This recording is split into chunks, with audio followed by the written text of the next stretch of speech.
The most famous human being in all of history was a first-century Jewish revolutionary. His name was Jesus. Christians believe Jesus was crucified, died, and on the third day rose from the dead and ascended into heaven. But for 2,000 years, there have been those who've challenged the truth of this biblical story. And some have died for expressing those doubts. From Jerusalem to the villages of southern France, from the wildness of distant Kashmir to the exotic Philippines, we shall try to solve this 2,000-year-old mystery. We'll take a journey that asks, did Jesus really die on the cross?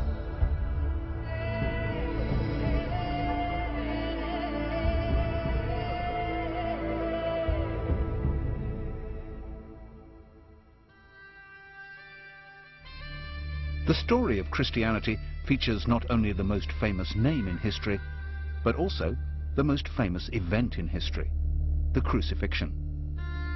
For some, or even many true believers, the fact that Jesus was crucified, died, rose again and ascended into heaven can be literal truth. But throughout history, there have always been those, sometimes Christians, who've asked awkward questions. Would a man die after only 6 hours on the cross? Was he drugged? What really happened in the sepulchre? And if Jesus didn't ascend into heaven, then where did he go? For many Christians, these questions risk undermining the whole basis of Christianity and are extremely controversial. The most crucial part of the story, which all Christians are expected to believe, is the idea that Jesus rose from the dead.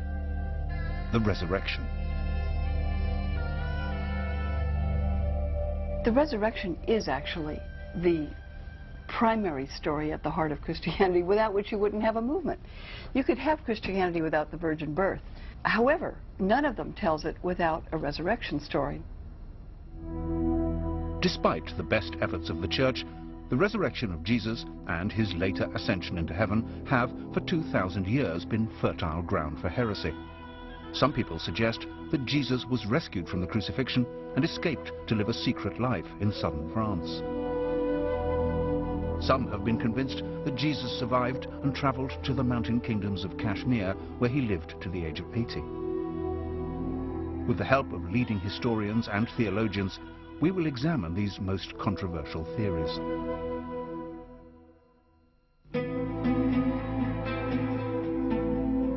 To understand what happened to Jesus after the crucifixion, we need first to look at the facts of his life. But what is historical fact? What is the evidence? Almost all we currently think we know about Jesus comes from the four Gospels: Matthew, Mark, Luke, and John. But Matthew and John are the only Gospel writers who were members of the 12 disciples, the only ones who could have been present at the events they describe. The four Gospels were all apparently written between 40 and 100 years after the crucifixion, which Roman history tells us happened around 30 AD. But despite the fact that we know them by those four names, modern biblical scholars cannot be absolutely sure who really wrote them. Originally, all these Gospels circulated anonymously. There were no names attached to them until almost 200. And the Christian theologian who came up with the idea of having a New Testament was roundly condemned as a heretic. Whoever did really write the four Gospels, the description of Jesus' death in all of them is brutal.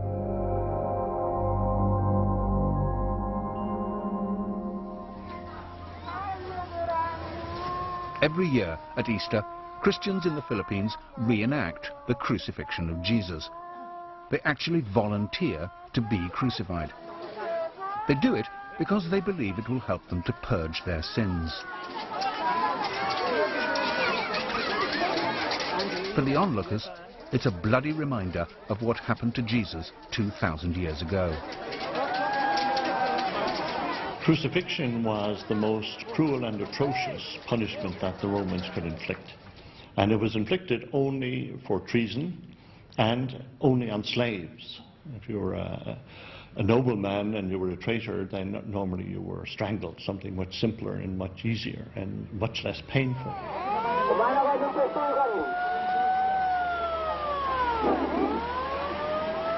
After condemnation, the crossbeam, was strapped to the shoulders of the criminal, and he paraded through the streets with his arms stretched out. At the place of execution, then, nails were hammered into the hands and the feet. In the Philippines, they do use real nails. They do experience the real pain that Jesus felt.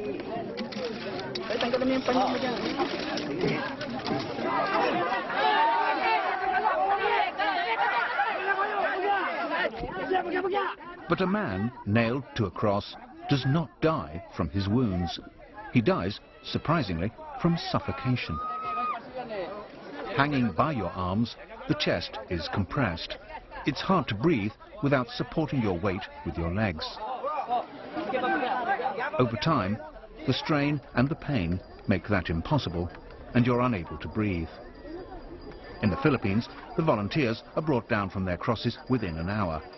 Death from crucifixion takes much longer, often several days. The only way to hasten death on the cross was to break the legs, making it immediately impossible to support your weight, and therefore to breathe. But the Gospels are all agreed that Jesus died after only 3 to 6 hours. The crucifixion began at the 3rd hour. And it was the 3rd hour, and they crucified him. Some claim that the Gospel according to Luke has the shortest crucifixion. It was about the 6th hour, and when Jesus had cried with a loud voice, he gave up the ghost. Matthew and Mark have Jesus surviving a little longer. And about the 9th hour, Jesus cried out. The disciples wanted to take Jesus' body down from the cross immediately, but the Roman governor, Pontius Pilate, wasn't convinced that he was dead. And Pilate marveled if he were already dead. Pilate was reassured by the centurion, but this was the same centurion who had earlier said, "Truly, this man was the Son of God." Jesus' body was then laid in a tomb, donated by a rich man, Joseph of Arimathea. This Joseph and a man called Nicodemus came to minister to the body. They came to Jesus by night and brought a mixture of myrrh and aloes, about 100 pounds weight. These accounts, when viewed as an historical rather than a sacred record, may raise questions. Why did Jesus die so quickly? Why did Joseph and Nicodemus take so many herbs into the tomb?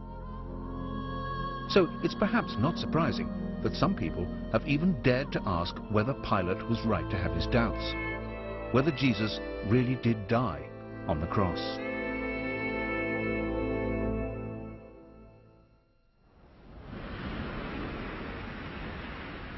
That Jesus might not have died on the cross is an explosive idea, particularly for Christians.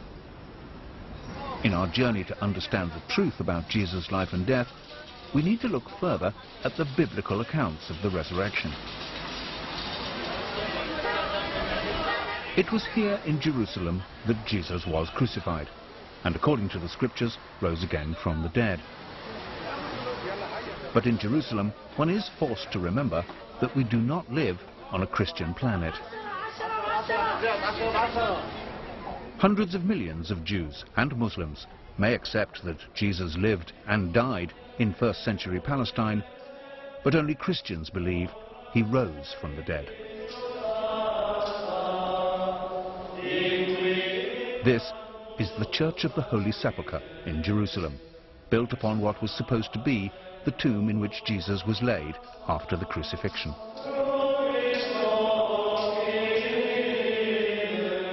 This, according to devout Christians, is the exact site of the resurrection. And if anything can be described as the cornerstone of the Christian faith, it is the resurrection.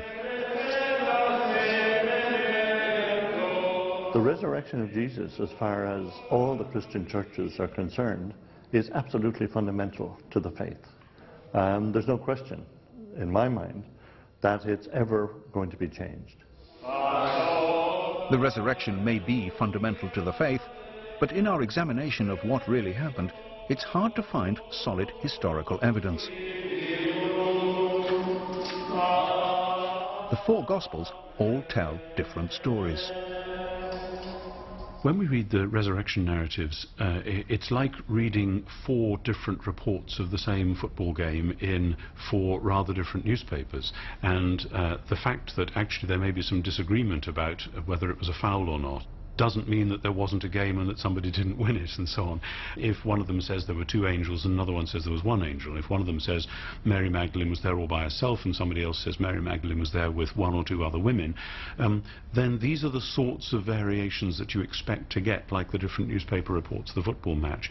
And they're not something that should worry you to the point of saying, therefore nothing happened. That would be quite a false conclusion. But in the earliest versions of the earliest Gospel, Mark, there are no resurrection appearances at all.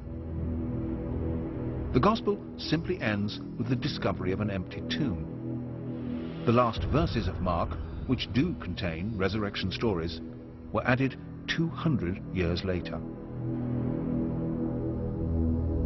None of the Gospel stories is CNN in Jerusalem in the year 30. The Gospels are written in the form of historical biography, so many people have assumed that they are exactly that. But that's not actually what they are. They're written to demonstrate to people the importance and the meaning of Jesus and his teaching. That was what they're for, and they do that very well. But they're not primarily interested in what actually happened back there. Matthew and Luke do have resurrection appearances, but they don't agree about the details. In Matthew, Jesus meets the women near the tomb and then meets his disciples just one time, and that is on a mountain in Galilee. In Luke, Jesus meets two unnamed disciples who do not recognize him, and then with the 11 remaining disciples before leaving them in a village outside Jerusalem. The last Gospel, John, has many different resurrection stories. For many modern scholars, these variations suggest that the stories were not written to tell of a miraculous event, but with an entirely different and political motive. For it was the supposed witnesses of the resurrection who became the leaders of the early church. Even to this day, the Pope claims his authority in a direct, unbroken line of ordination from Peter, the first disciple said to have seen the risen Christ. Some scholars go so far as to suggest that the story of the resurrection was also created as an extraordinary psychological tool to bring in new converts. If it hadn't been for the resurrection of Jesus and his rising from the dead, victorious from the dead, we wouldn't be celebrating Christmas. It's a bit like when you go into the army. The first thing we want is to take over your body. So symbolically, let's say we're going to shave all your hair. As long as you give in on this, we got you. We got your body, which is what we want. In one sense, sometimes the churches, some churches at least, do the same. We're going to tell you something unbelievable that you got to believe. When they could just relax. If you believe it, then you will believe that they alone control heaven, that without them you cannot get into heaven, and then they've got you. You've left your brains in the parking lot. That's a statement